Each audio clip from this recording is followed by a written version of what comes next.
Hey, Shalom, Shalom. When the stuff was by giving no praise to Yahweh, Shem Yahweh Shai, Shem Dash, double honest, the apostles of GMS and honesty brothers doing the work in truth, while sincerity. I saw this one on what do you call it, on while I was doing another video where it says SAS women allowed to join for the first time. Right, you read here, SAS stands for Special Air Service.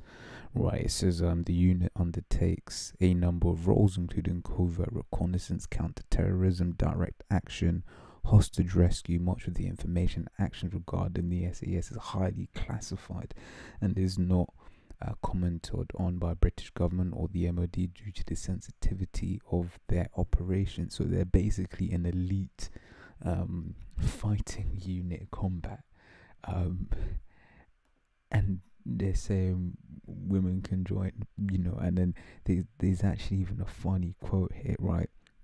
So Gavin Williamson, he's basically the minister in charge of the army, and he basically he's the same cat that basically told Putin basically to shut up, right? The same punk. Eat him up. But this is his quote here. It says the value that they'll bring, the impact they'll make will be phenomenal, and all services are looking forward to welcoming them. Look, women have a purpose, right, according to the scriptures, and they ain't in no elite fighter unit, right? Them gutter rats over there.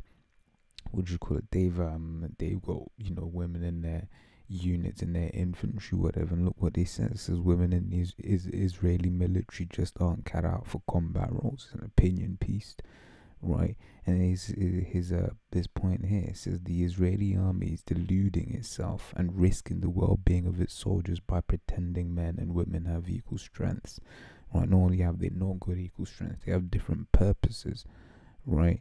There's it's written about women as well, right? But this is a bloody joke. It's a bloody joke. This is governor, right? So I'll grab these, couple scriptures. I mean, so for instance, one of the things that happen a lot in these, army. I haven't got the data to, which you hear of the scandals. For instance, the one in Australia where they were, raping little men, the younger recruits, whatever. Right, I believe it was Australia, if my memory serves me well, right? But the mans want to get down over there. They ain't seen box, for a minute. So then they end up just, they end up raping the men or whatever. And then even, because you had the what you call it, that law that they repealed a few years ago, which basically people said meant that military men could basically, I don't remember that too well, so I won't even touch on that. But basically the point is, right, you're gonna have elite men, right, and then they're gonna be around women or whatever, and then they're gonna start looking at these women like, oh shit, oh man, what happens when men and women are together, right? Now, on the battlefield, the last thing you want is distractions. That's just one of the reasons why women ain't there, right? Right, it says Deuteronomy 24:5. See what the law says, because it even goes far as to say this. It says when a man, Deuteronomy 24:5 says, when a man hath taken a new wife, he shall not go out into war, neither shall he be charged with any business. So the very fact of, let's say, it's ancient Israel, you're about to go out to war. If you've just been married to a woman, you've just been, obviously a woman, or if you've just been married, right, you just, gotten into the bed chambers, you've been betrothed for a minute, you've just piped it in, right, that's your wife now, you've paid the dowry, whatever, what have you. You ain't supposed to be going out to war, because your mind ain't there, your mind's in the wrong place, right? So would you think that's gonna happen there? And there's a reason why, women are in a position that they are, and the Lord made them for a purpose, and that purpose was not to be out on no damn battlefield. Just like how men are made for a purpose. Right? Just like the scriptures say, a woman that maintains her husband is full of anger and much reproach. That's because when the roles are reversed.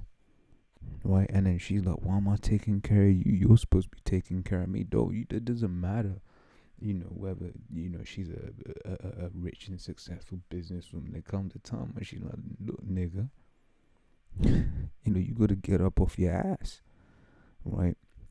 This is what was I gonna say? What was that scripture? This is Isaiah 29:16. Oldie but goldie. He says, surely your turning of things upside down shall be esteemed as the potter's clay.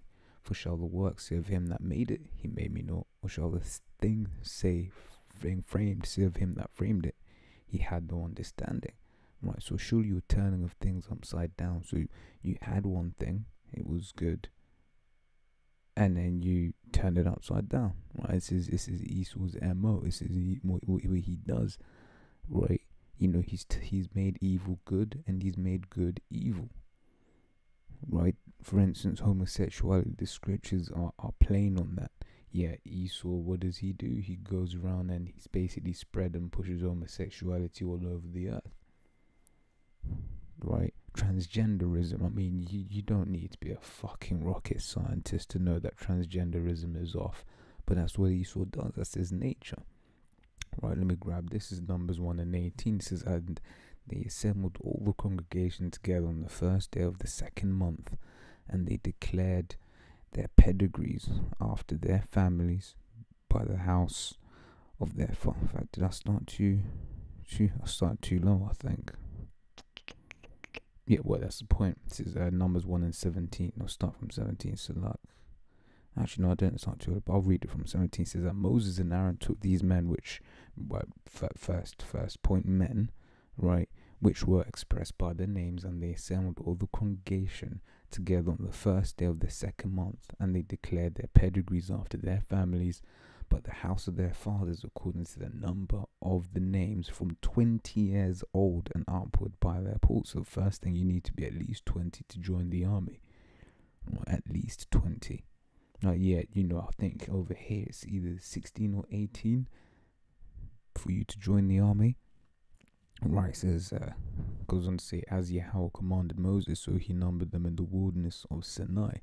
Right, and the children of Reuben, Israel's eldest son, by their generations after their families, by the house of their fathers, according to, to the number of the names by their polls, every male from 20 years old and upward, all that were able to go forth to war. You don't just go to war with numbers for numbers' sake. Right, there's a saying in basketball, you're only as strong as your weakest man. Right, this is 2 Samuel 23:8. Says, these be the names of the mighty men whom David had, the Tachmonite that sat in the seat, and chief among the captains. The same was Adino the Eznite. Right, it says he lifted up his spear against 800 whom he slew at one time.